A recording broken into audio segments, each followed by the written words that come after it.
Hey everyone, welcome to High Heels and Hay Bales, the podcast where polished meets practical, legal meets lifestyle, and debt meets dirt. I'm Kristen, your resident farm lady, keeping it real about motherhood, homesteading, and the funny side of figuring out life. And I'm Adrienne, aka the Ladylike Lawyer. I'm here to help you make sense of money, debt, and the legal stuff without boring you to tears. So kick off your boots or heels and let's get into it. Let's get into it. Well, welcome back to High Heels and Hay Bales. So today we're just going to talk about real life. And Lord knows real life has been hitting us both in the face. But I got to say, Kristen, you are definitely on the struggle bus. And I think, this is exactly why we come here and do this, because you are not the only one. And it's time to get your people together and let's talk about what's going on so we can figure out some good ideas to help you move forward. Yeah, it's been rough. Straight to the point. Everything sucks. The world is going to crap. I told you 2 days ago, I spent the day sobbing about money because of tariffs and not knowing how I was going to make money. Because even though we have this is new. I'm not sure what the hell is going on with this or how we're doing this, but you know what I mean. It's the other part of my life, the TikTok shop stuff, the things that rely on commissions, and I'm scared. Yeah, I think a lot of people are scared right now. I really agree. Do. Obviously we have a podcast, but this is a labor of love. I mean, we like to bring information to people. It's not like, people are paying us bajillions of dollars to do this. Although we'll take offers. We'll totally take $1 billion. I mean, of course, I think it'd be totally. I will do dirty stuff for $1 billion. I'm gonna need you to submit the request in advance, and I will review them. I need to know what I'm gonna do for $1 bajillion. Okay, I'm not gonna blindly agree to it, but just shows where we're different. We're in different places in our life that you would say whatever it is, I'll do it, and I'm like, please submit your requests in advance.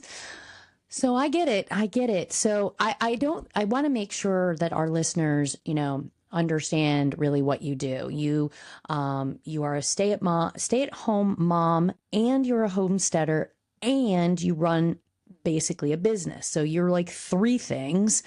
And the way you make most of your money has been off of TikTok as an affiliate through the TikTok shop. Is that correct? Yep. Yeah. That's exactly that would account for 90% of my income in the last, over a year?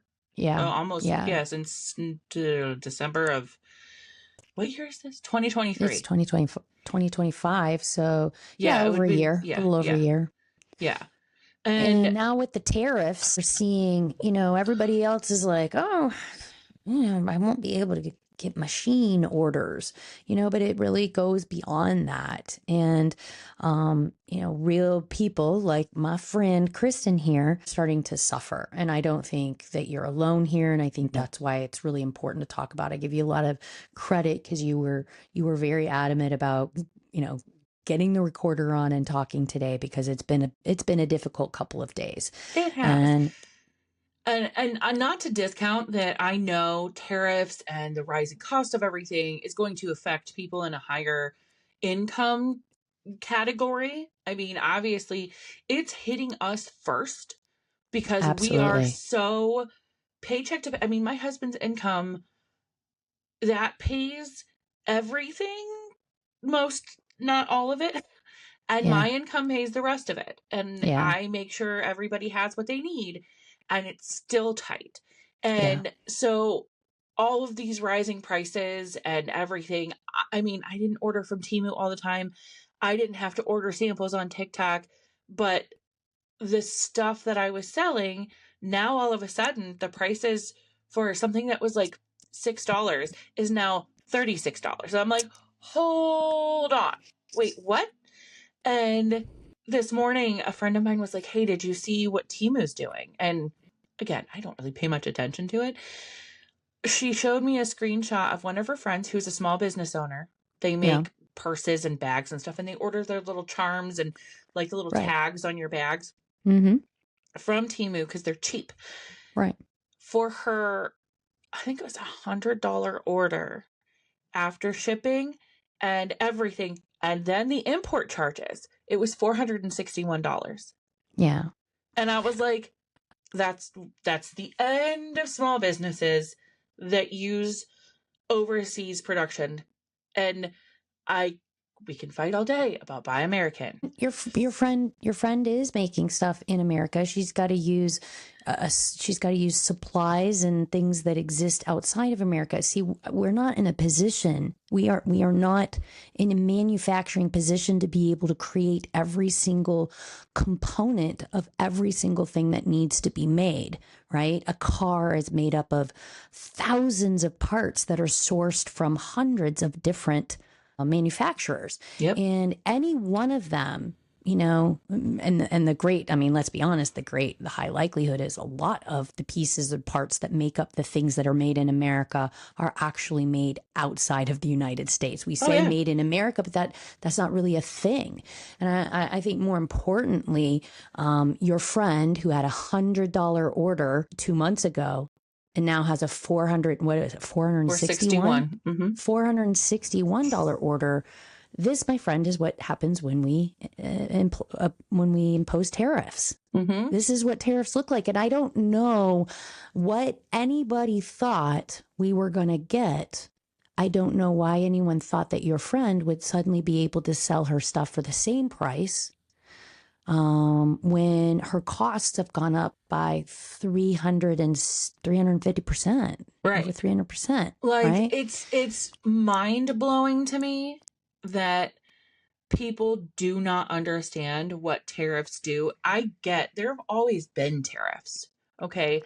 I told you weeks ago, I did a deep dive because I'm me and I was trying to figure out ADHD. Exactly. I was trying to figure out what the hell caused the Great Depression because we are like freight train headed towards the second Great Depression. Only I think this one's going to be worse, quite frankly. Probably because I'm alive and I already have depression, so it's just going to make it greater. Clearly. I will just complain forever. Anyway, who was the president? Was it Taft? I don't remember. Whichever president it was, because all of a sudden I can't remember his name, introduced tariffs. See, I knew I should have looked this crap up, but he introduced tariffs, just like Tang. That's my new favorite way of referring to the Oompa Loompa in charge. He introduced these tariffs, and it killed the banks. It killed trade for years. And yes, we had the Dust Bowl and things. Sorry, I know I'm rabbit holing, but realistically, the way the Great Depression started is exactly what has happened this time. And I must also say the interesting fact that I learned, and you can derive what you want from this, the last 11 recessions, 10 of them have been under a Republican president. I'll just leave that at that. Well, Kristen is going there, and I will help analyze what's happening here. First off, it was Hoover was the president, Hoover. And I think it was. You're close. I mean, it was old guy. He was a selfish old guy. Right. I think most people will say that. But here's something very interesting, Kristen, because I've done a deep dive on FDR, because Hoover was president when the Great Depression started. He was there when he's the reason why it started. He helped it facilitate it. Yeah. FDR came along and completely changed the trajectory of America. And it's interesting to hear when I was doing some research myself on FDR not long ago, oddly, totally randomly, we did not plan this. One of the things that I began to understand that I did not really know until I did this little deep dive on FDR, I didn't understand that up until FDR came along, the government was for the benefit of big business. That was the whole purpose of business of the government, was to help the banks and the businesses. It was FDR who came along and said, that is not what a government is.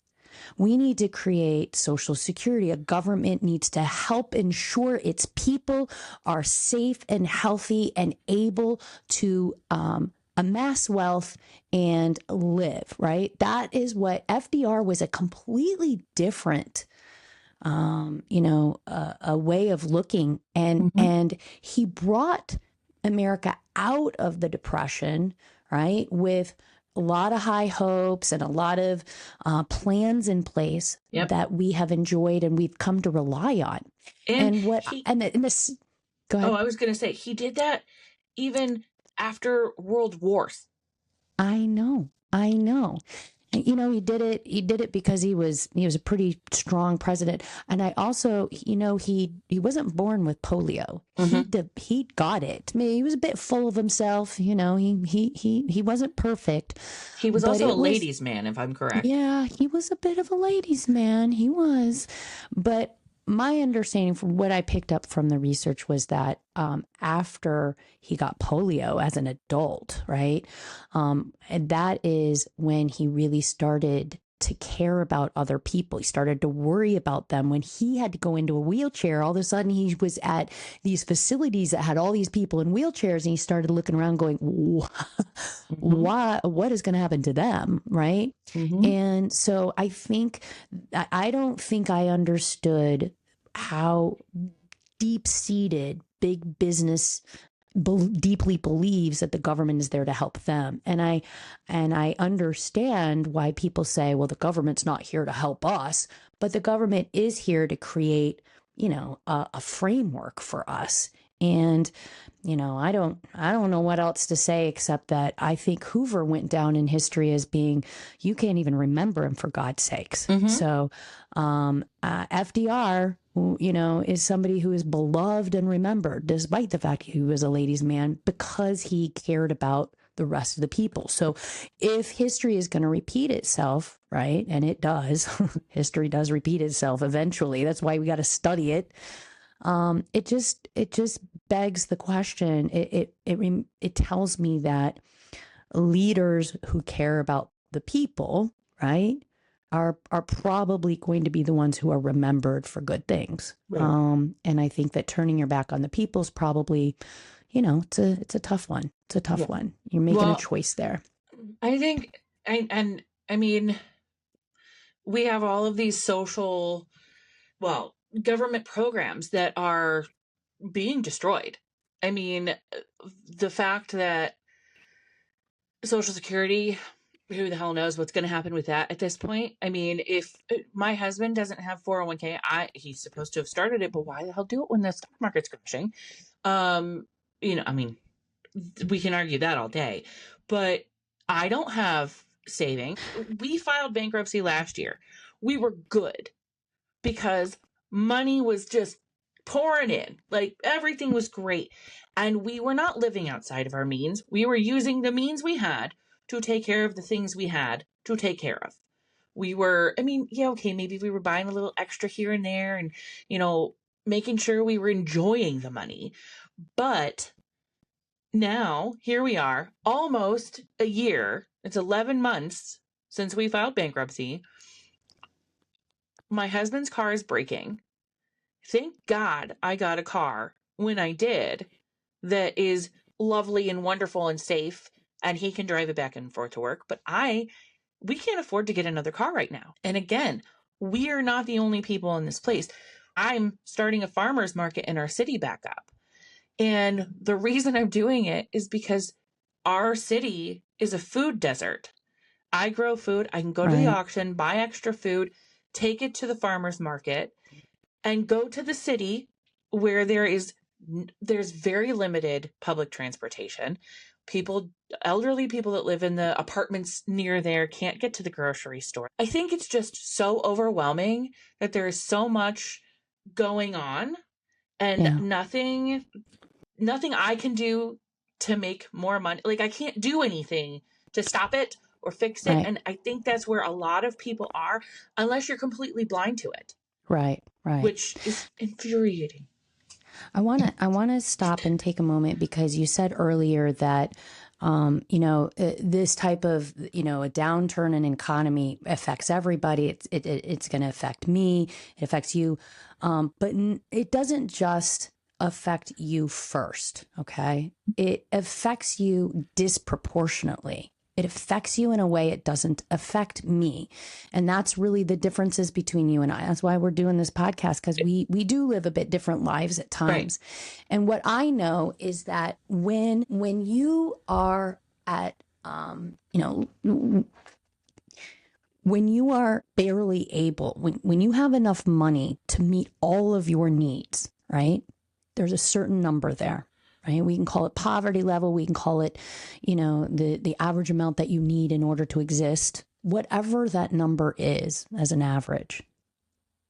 If you drop below that number, then you are going without a need, right? Mm-hmm.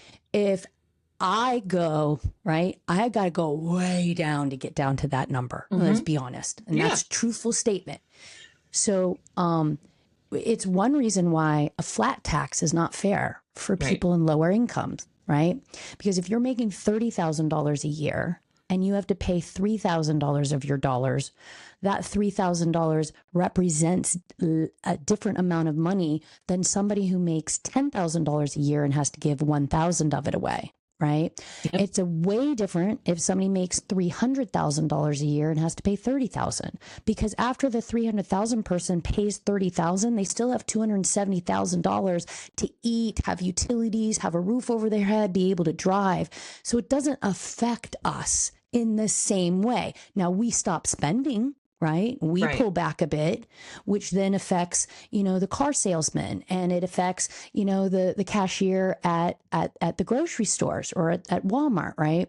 And so we'll restrict our spending, but my kids aren't going to go hungry. Mm-hmm. Right. And that's the difference. And so people need to understand that there is a point below which humans cannot go, and they cannot cut anything more.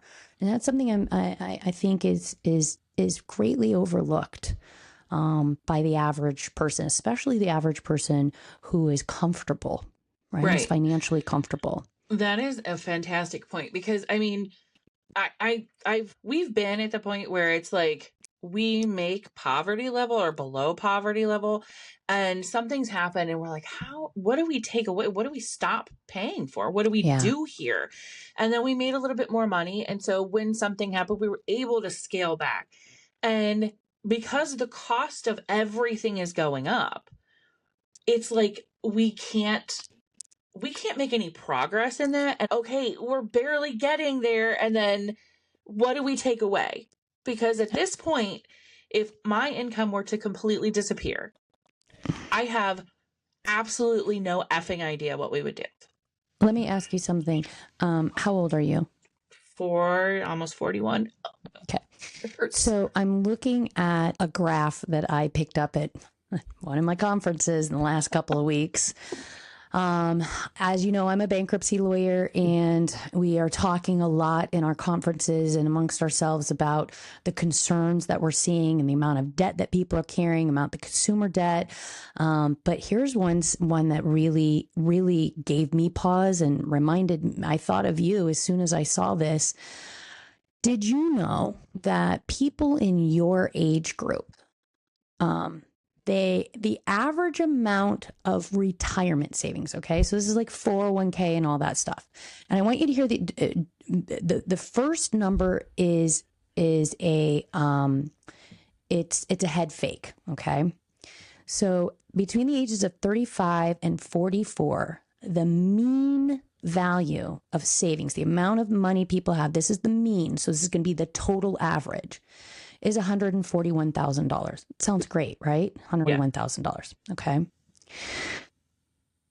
The median value is only $45,000, and that's retirement. Okay.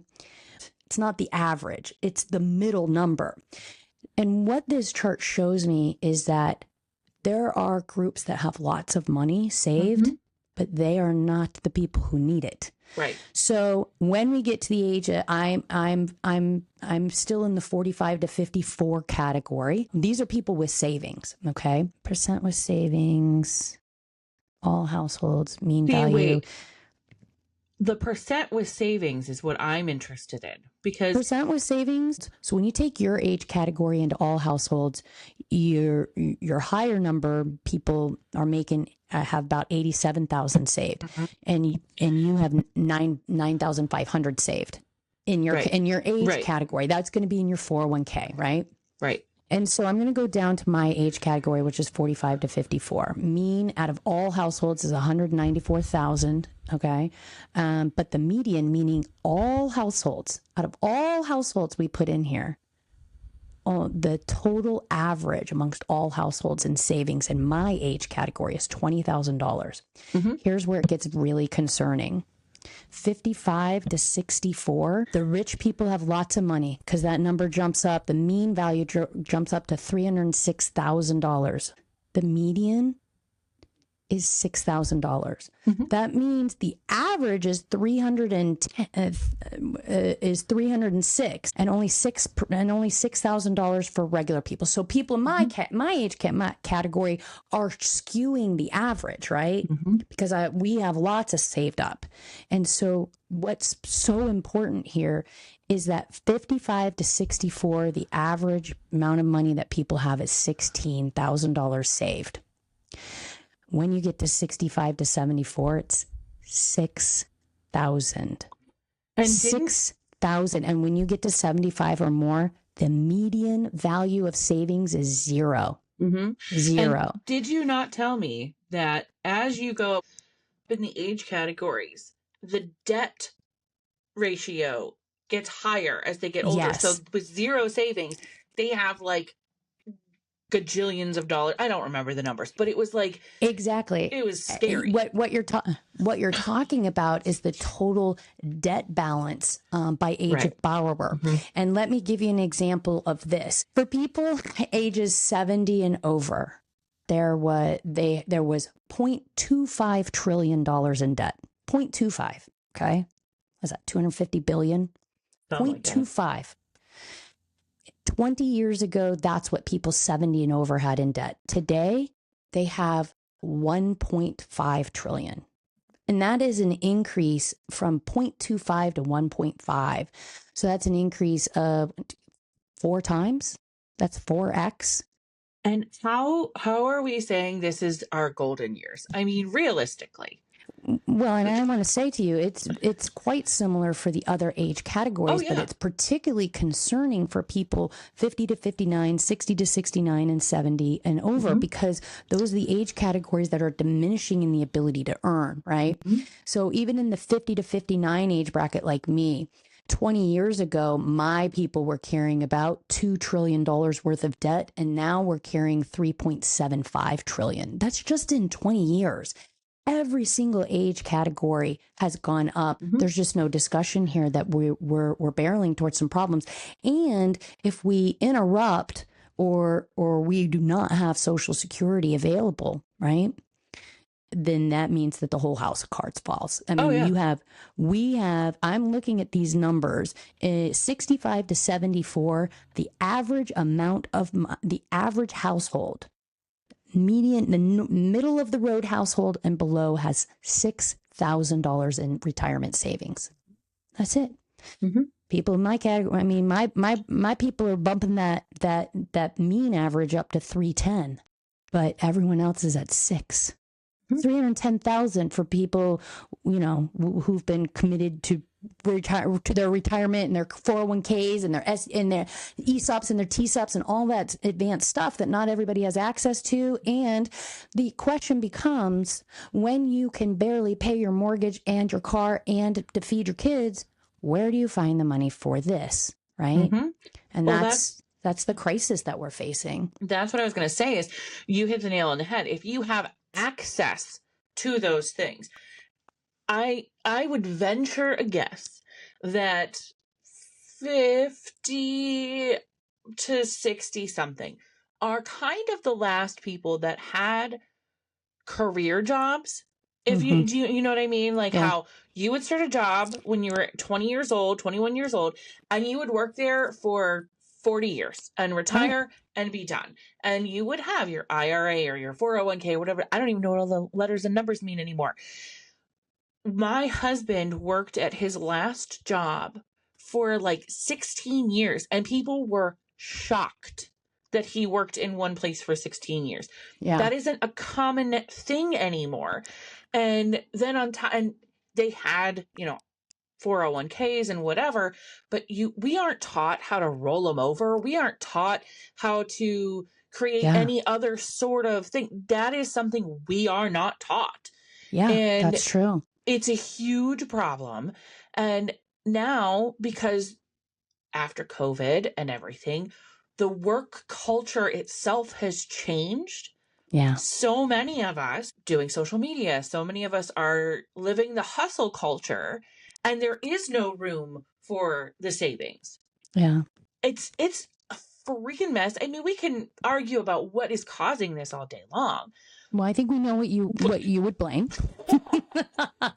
I'm a bit more big picture myself. I'm looking at the share of new bankruptcies by age bracket, and I will say that from 2004 to 2024, the age categories 18 to 29, 30 to 39, and 40 to 49, the percentage of people filing bankruptcy has actually gone down. Okay, because after 2012, we experienced quite a nice time from basically 2012 until basically 2020. And then there was plenty of savings and money that people were getting during COVID. There were, student loans got forborne, and people, courts couldn't take you to court if you didn't pay your bills. But all that starting again, May 5th is when the student loans started having to be paid back, just kind of like that for people. And they didn't even know it was going to happen for the most part. It's causing tremendous chaos in my practice because people just don't know. But then I got, I'm looking at 50 to 59. They went up about 5%, but 60 to 69 and 70 and over has doubled in the amount of people filing bankruptcy in 20 years. So this is really starting to affect our older group because they have less ability to earn, right? And if you're earning money by using your body, it's going to be difficult. Absolutely. As you get older. When you say by using your body, no, I'm kidding. Yeah.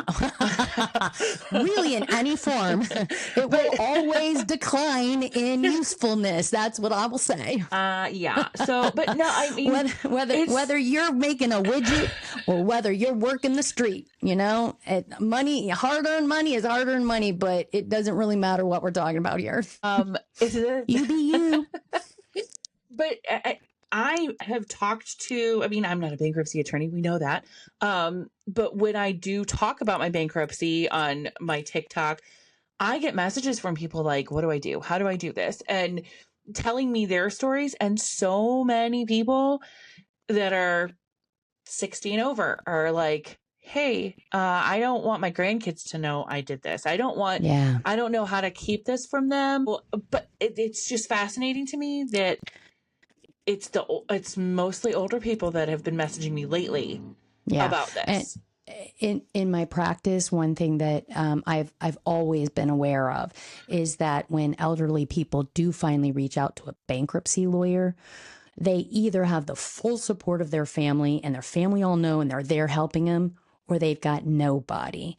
And I really, really worry about, people who are isolated, who don't have, capabilities to go out onto social media, who don't know that there's communities out there that can help them, that can embrace them, that can help them not feel, shameful or embarrassed about their debt. They're less likely to know that. They are more likely to suffer quietly, and it's heartbreaking. It's heartbreaking. So we need to check in. We need to check in on the older people. You need to have hard conversations with your parents and the aunts and the grandparents and stuff, asking them if they're okay. These are the kind of conversations that need to be had. They Right. really are, because things are really, really getting tight out there. It really is. And we need And to, it's not just you. It's not just right. you, right? But it's poignantly, we can see very clearly what's happening. You're a microcosm, right? You're a Right. microcosm of life right now. Right. And my heart breaks for you and for everybody else who's suffering in this self-imposed economic a Mm-hmm. spiral, which is frustrating because we had a really decent economy going. Mm-hmm. It was definitely starting to build back. So I'm hopeful. I hope and pray and I manifest wonderful things for the United States economy. And until that happens, I am a bankruptcy lawyer in Northwest Ohio, and I take shame and embarrassment away from the discussion of debt. So I will be here. I will continue to be here. I'm just going to say, first of all, we all need to, not necessarily attack each other, but this is all happening because they couldn't stand a smart black woman's laugh. I'm just Oh going to boy. say, I think we know who anyway. you voted for. Mm-hmm. Anyway, so, yeah, I I don't appreciate know. all people's laughter. I like I do too. laughter from all people. I think laughter is, I like laughter as long as it is not Condescending. degrading, condescending, or sarcastic.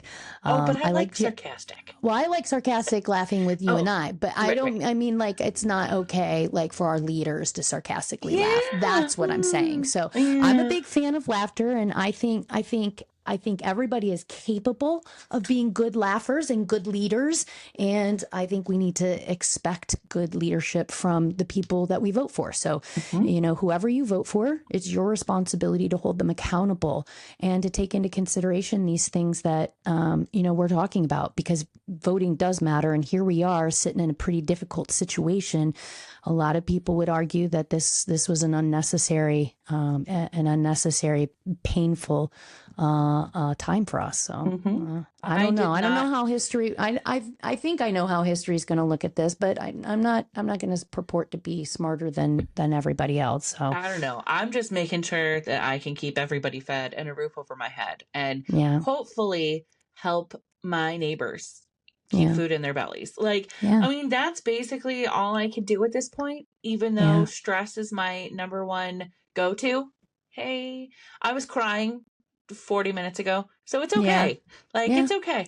But yeah, no, we need to. I'm very lucky that I have a friend like you to be like, hey, I know this sucks and I'm worried about you. And then mm. I was like, but don't worry about me. I'll be fine. I'm really not. It's going to be fine. We'll be okay. We'll figure this out.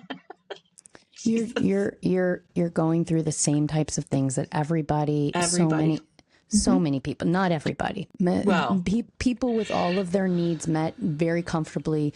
They have concerns, but they don't look like this. They do have concerns. right. I don't want to suggest that. And I want to make sure that people understand that a lot of people who you think have money really do not. And so when we're looking at these mean values, a lot of this stuff is like, is like billionaires and CEOs and, millionaires and, all the people who live in the fancy neighborhoods and stuff. Mm-hmm. Those people are socking it away. I know, because I've been socking it away. Mm-hmm. I mean, I'll be very honest. I'm in that category. Mm-hmm. And it pains me to understand how fragile most people's futures are.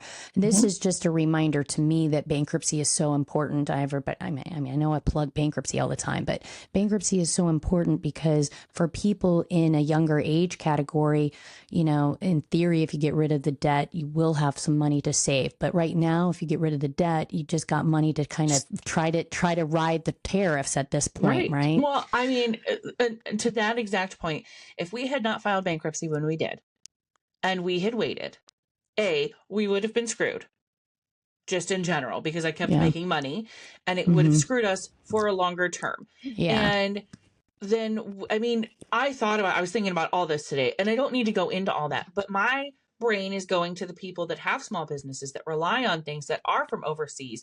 And I'm talking people that were my customers Yeah. that are still doing those. They're not going to survive. I was in the custom fabric world. All of our things come from China. All of the fabric comes from China. That's where they mill it. That's where it all comes from. Yeah. And people Yeah. aren't thinking that, oh, we'll stop buying fast fashion. My friends, they were buying fabric to make the clothes, to sell the clothes. That's not fast fashion, okay? Yeah. Yeah.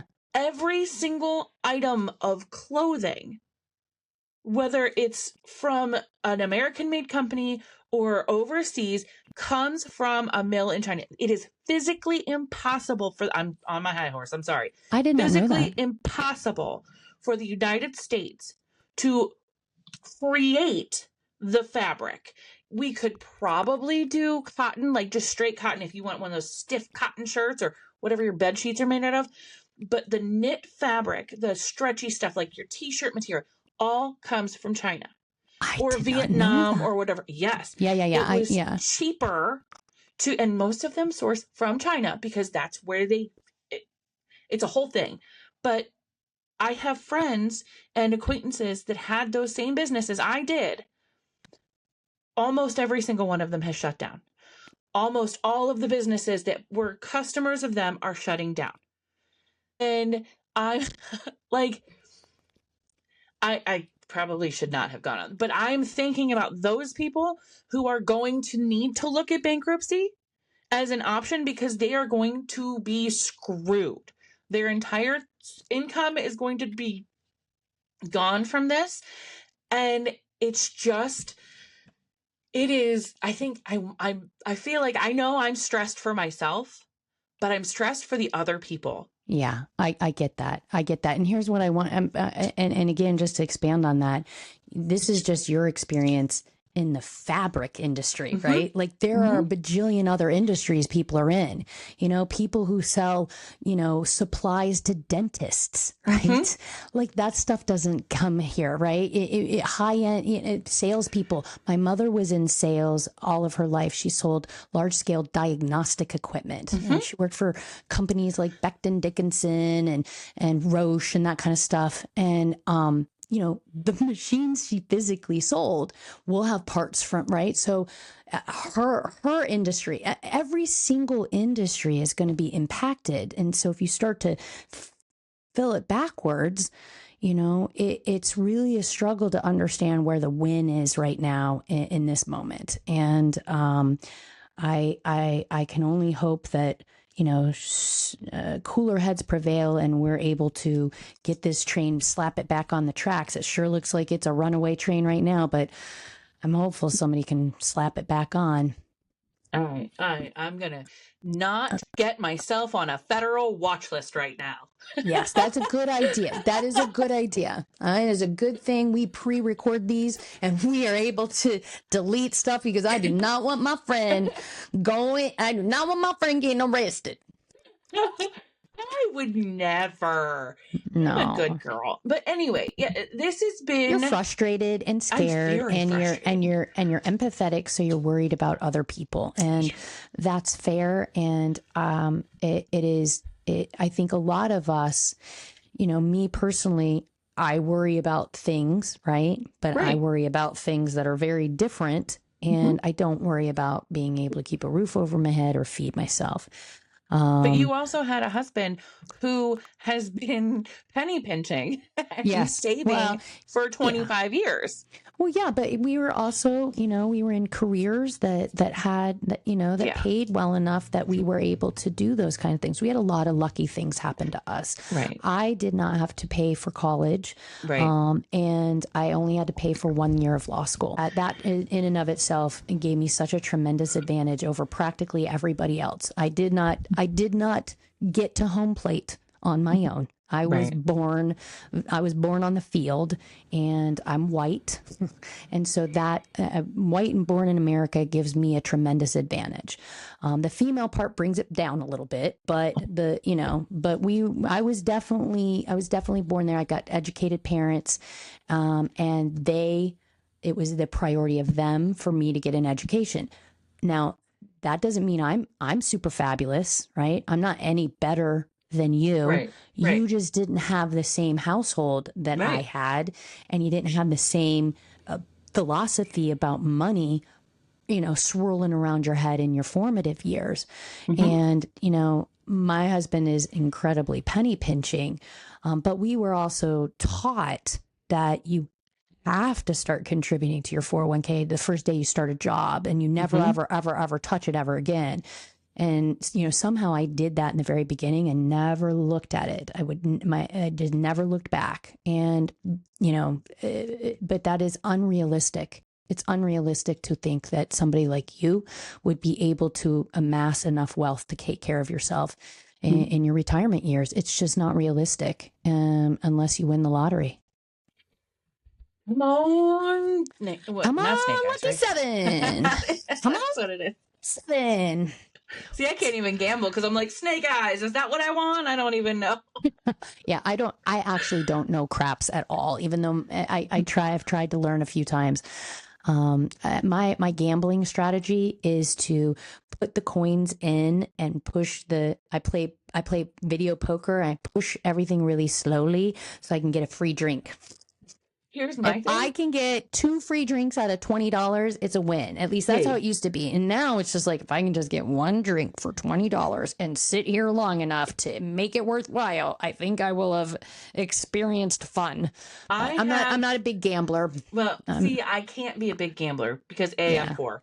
But B, my husband many, many moons ago was like, you kind of have an addictive personality. And I'm like, I don't know what you mean. And then he was like, we're never going to a casino. And by God, I've never been in a casino because I'd probably lose my house like that. So Guardrails. Probably a good thing. I love the guardrails. Guardrails are very necessary. I love that. Yeah. I have a very addictive personality too. And fortunately for me,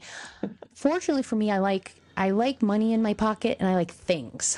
I don't like to spend my money on if I can't see it or have an experience, right? So if I'm going to go to like Jamaica, right, I'll spend my money on that because I'm going to plan all the things I do. To me, going to a casino, I got to make it worthwhile. Yeah. And I am not giving those bastards my money. Right. If I'm not going to, I'm never going to be a high roller with one of those fancy rooms, because they're like, she spent $20 3 times at the bar and got 4 drinks. Yeah. She is not a high roller. Yeah, no. I bought pigs. That's my gamble. Is maybe this will pay out. I'm supposed to go get turkeys this week. I think they've hatched. I don't know. That's my gamble. Listen. It's first pets, but also eggs. I have a thing now. We're coming all the way back to all the baby animals. Well, I don't know where we're going to go from here. We haven't solved the world's problems. I think this is going to be probably an ongoing discussion with us to check in with Kristen and see how her finances are doing as the world continues to burn. Right? A new segment. A segment idea: as the world burns, instead of as the world burns. You know what? I don't think that is a very bad idea. I think it's apropos right now. But I do want to just say to all of our followers that obviously Kristen is on the struggle bus right now, and she has very clear opinions about politics. Our content is for moms and women and people who are struggling. We are not here to judge you for your politics. Nope. We're just here to talk about the realities of what we're experiencing. Yes. I don't want anybody to think that we aren't open to all ideas. I definitely am, for the most part. Mm-hmm. And Kristen's got some really, really strong opinions right now, but I'm married to a conservative. Okay. Yeah. Yeah. All right. Yeah. So a lot of it is just her way of venting. But, everybody is welcome here. And it is important that we understand that voting has consequences, but we also have to take responsibility for our economy. Mm-hmm. We have to take responsibility for what we want to see moving forward. Right. I am terrified for people moving forward. Mm-hmm. I am an FDR kind of person. Mm-hmm. If I had been alive during the Depression, I would have jumped on FDR's bandwagon and I would have, sung his praises. I clearly would not have been a Hoover fan. There's plenty of people out there who are Hoover fans. And I think when we look at what America looks like when we are catering to businesses versus catering to people, I know personally, I believe that humans are on this earth to live a life, some type of joyous life. We have to receive something joyous from it, and we have to give something to it. Life is so hard. It is so hard. You started off crying, I'll end crying, but life is so hard. And we have to value life. We're not here to be, to be prostate to big businesses. That's not what we're here for. And if anyone, if you think that America is built to help business, our content's probably not for you. That's for sure. Right. But we have to be able to see the difference and be able to understand, what matters here. And I'm very, very worried about the economy and the state of savings and where people like my friend Kristen go from here. So we're going to be back again next week, and probably, and I'm sure the world will still be burning, but we'll have more fun. We'll change our attitude a little bit. We'll figure it out. We'll bring some lightness and fun. But this was a tough one because it has been rough for Kristen. Yeah. But, I can still laugh through it. I have to, or I'm just going to sob the whole time. Yeah. Well, I think we probably need to start a support group for people, because I think we'd be inundated. I think a lot of people feel the way that you do right now, Kristen. Yeah. So I validate that. And you're a dear friend, and you know that I'm here to help you if you ever need anything. So we're going to wrap this up because I'm going to go celebrate. I have a very good friend of mine who we think she qualified for the Boston Marathons. We're going to go celebrate and get all excited about that. So it looks like I'll be heading to Boston in 2026 as a spectator to cheer her on. That is awesome. Assuming the world still exists then. I mean, I don't know. Well, I'm not going to make plans too far ahead. Yeah, let's not do that. I mean, we're planning for September. That's what we've got so far. Right. Yeah. Well, yeah. Thank you for listening to me rant. And it does take work on both sides to fix this. So don't think I'm not just one lane sided here. Yeah. But thank you, my darling friend. I adore you. Buy Jess a drink for me. Okay. But I think that's it. So we'll get out of here for this week. And we'll be back next week. And I have a feeling that next week, Kristen, the tears will dry up a little bit, and we'll be able to get back to our lighthearted hilariousness. And I think she's still gonna have a few things to say about the orange fellow in there. But just understand that all opinions are welcome here. Maybe next week I'll have an emotional support turkey chick poll thing. Ooh, I like that. All right. Make sure I tell you about the emotional support ducks next time. Oh, yeah. We're going to have to talk about that. All right. Let the audience simmer on ruminate. That one. Yeah. All right. Thank you so much for hanging out with us today on High Heels and Hay Bales. If you laughed, learned something, or just had a good time, make sure to follow wherever you listen.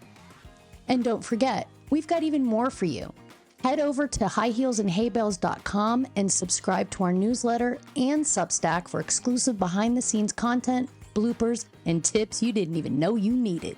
You can also connect with us on TikTok, Instagram, and Facebook. Send us your questions, funny stories, or topic ideas, and we'd love to hear from you. Until next time, stay grounded, stay laughing, and stay out of trouble. Well, mostly. See you next week.